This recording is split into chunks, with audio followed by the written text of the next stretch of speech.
Hi there and welcome back to JP Aquatics. So I know it's been a while since I've uploaded anything, and it's honestly because I've just been a bit too busy. I know I've been mentioning building an aquarium stand for all of my tanks, so that didn't go so well. I spoke about building one stand or rack that's going to hold all of my aquariums, but let me just show you what happened. So from building one stand, it turned into building two. So this is the stand I built first. First, I'm going to give you an update on what's happening with all of the tanks. Stay tuned. So I'm going to start with this tank. What's happened so far, I went down to my local fish store to get a couple of panda quarries, and it was a week or so after I watched Joey, the king of DIY's video about quarantining fish and how important that is, and in my head I wasn't worrying too much about it, but it was something that is necessary. So I went down and I got 4 panda quarries, acclimated them and put them inside with my beta fish and this is the first beta fish that I ever got.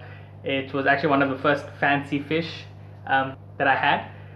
So I didn't quarantine the panda quarries and I put them inside with my beta fish. After the first day, 2 panda quarries died.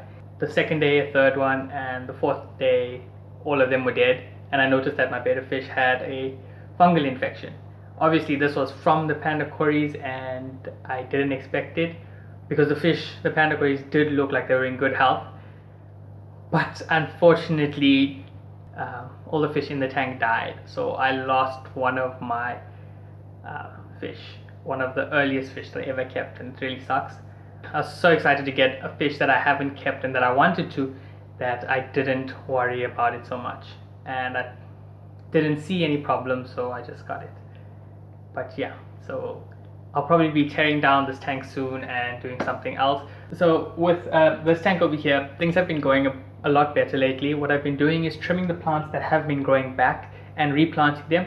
So the growth is a lot more spread out, but that's what I want right now. I want to give the plant enough space to grow and carpet before adding water and CO2.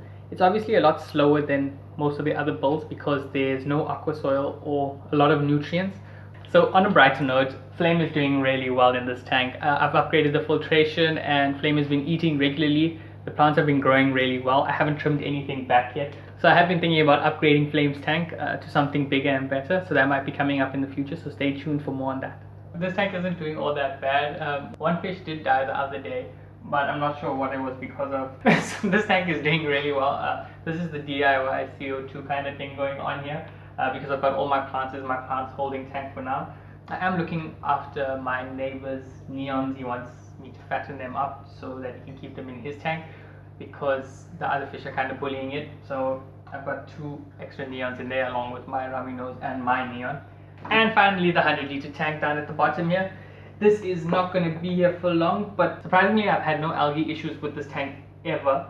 I need to get more plants for this tank, but I am going to change everything up, and that goes with the new stand. So follow me. With the fish in the 100-liter tank, what I plan to do is build a new tank very soon for those fish. It's going to be about 1 meter long by 60 by 40 centimeters high, I think. But yeah, all of those fish will go in the new tank, and then I'm not really sure what to do with the top and bottom levels of the tank. So if you do have any suggestions, please let me know in the comments down below because I am very undecided and I don't know what to do. So it would be a big help for me. Thanks for watching this week's video. Like this video if you haven't already and subscribe to the channel. Don't forget to let me know in the comments down below what I should do with these 2 levels.